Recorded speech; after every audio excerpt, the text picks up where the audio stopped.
জয় রাধে, জয় শ্রীকৃষ্ণ, জয় মা কালী। নমস্কার বন্ধুরা, আমি অ্যাস্ট্রোলজার বেদাংশী শাস্ত্রী বীণা আমার অ্যাস্ট্রোকথা চ্যানেলে সবাইকে ওয়েলকাম করছি। বন্ধুরা, এই চ্যানেলে আমি জ্যোতিষ, তন্ত্র, বাস্তু, পূজাপাঠ, টোটকা সম্পর্কে আলোচনা করে থাকি। যারা আমার সঙ্গে পার্সোনাল যোগাযোগ করতে চান তারা যে কোনো দিন সন্ধ্যা 7টা থেকে 8টার মধ্যে স্ক্রিনে দেওয়া নাম্বারে যোগাযোগ করবেন। অন্য সময় আমার পক্ষে ফোন ধরা সম্ভব হয় না। তো বন্ধুরা, চলুন আজ বলবো দামোদর মাস বা কার্তিক মাসে দীপদান করলে কি কি পুণ্য হয়। তার আগে বলবো, যারা আমার ভিডিও দেখছেন তাদের পুরো ভিডিও দেখাটার অনুরোধ রইল।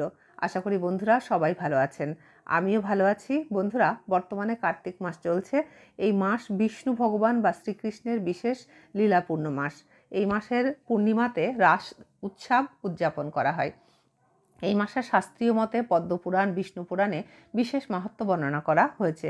এই মাসকে দামোদর মাসও বলা হয়। স্বয়ং শ্রীকৃষ্ণ এই মাসেই মা যশোদার কাছে মাতৃ স্নেহে বাধা পড়েছিলেন। এই মাস নিয়ম সেবার মাস। এই মাস পুরোটাই নিরামিষ খেতে পারলে, ভগবত ভক্তি করলে, তুলসী সেবা, দীপদান এই সমস্ত করলে আর নতুন করে জন্ম নিতে হবে না। অর্থাৎ বারবার জন্মান্তরের পাপ ক্ষয় হয়, অর্থকষ্ট থেকে মুক্তি পাওয়া যায়। বাংলা মাস অনুযায়ী কার্তিক মাস অনেক পুণ্যবান মাস। এই মাসে যদি শ্রীকৃষ্ণকে সন্তুষ্ট করতে পারেন তাহলে আপনার জীবনের এবং আপনার 7 পুরুষের উদ্ধার হয়ে যায় এবং নরকগামী আত্মাকে স্বর্গে শ্রী বিষ্ণুর চরণে প্রদান করতে পারবেন। বন্ধুরা, এই মাসে অবশ্যই কিছু কিছু স্থানে প্রদীপ দান অবশ্যই করবেন। আপনার বাড়ির ঠাকুরঘর বা মন্দির বা সিংহাসন যাই থাক আপনার বাড়িতে, একটি প্রদীপ সেখানে অবশ্যই দান করবেন।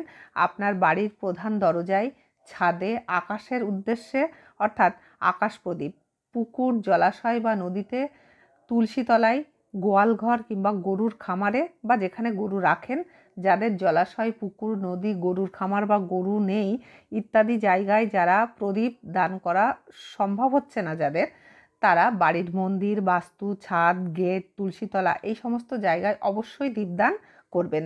মাটির প্রদীপ হলে ভালো হয়, সব জায়গায় আলাদা করে দিতে পারবেন, তবে প্রতিদিন নতুন মাটির প্রদীপ ধরাতে হবে।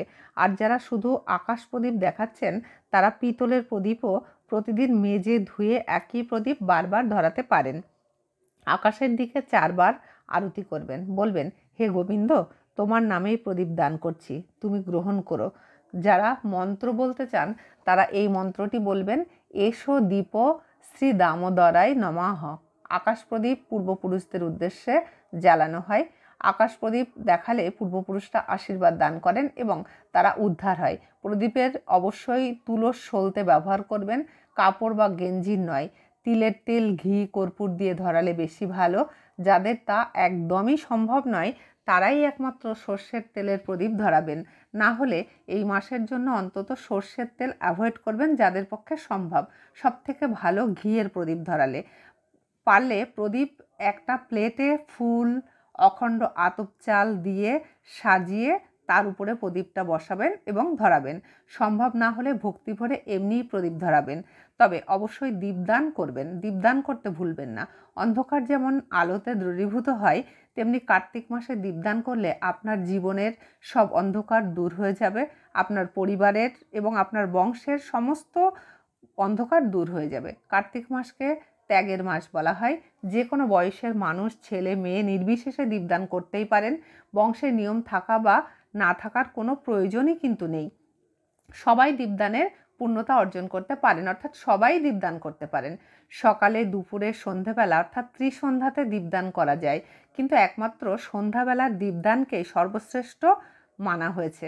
বাড়ির সকলে একসঙ্গে মিলেও দীপদান করতে পারেন।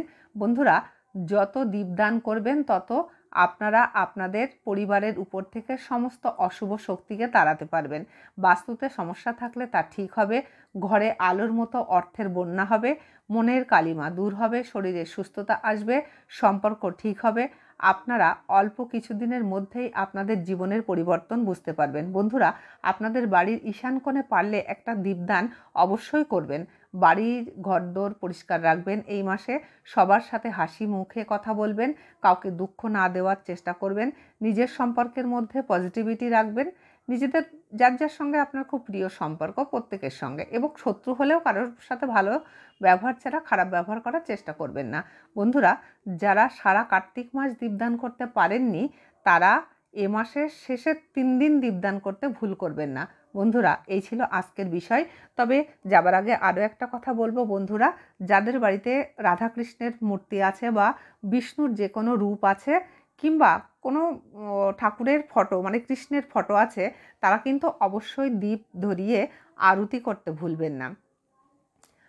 যারা প্রতিদিন আমার ভিডিও দেখেন বন্ধুরা নিয়ম করে এবং কমেন্ট করেন নিয়ম করে, তাদের রাশি অনুযায়ী প্রতিকার জানতে চাইলে বলে দেব অন্য কোনো ভিডিওতে, বা তা নিয়েই ভিডিও বানাবো, কথা দিলাম। তবে প্রতিদিনের দর্শক হতে হবে আমার চ্যানেলের। বন্ধুরা, প্রত্যেককেই বলবো আমার কথা ভালো লাগলে আমার অ্যাস্ট্রোকথা চ্যানেলটিকে লাইক, শেয়ার, কমেন্ট ও সাবস্ক্রাইব করে সঙ্গে থাকবেন। ভিডিওটা দেখার জন্য ধন্যবাদ। আজ আসি, অন্য পর্বে আবার দেখা হবে। ততক্ষণে সবাই ভালো থাকবেন। All the best.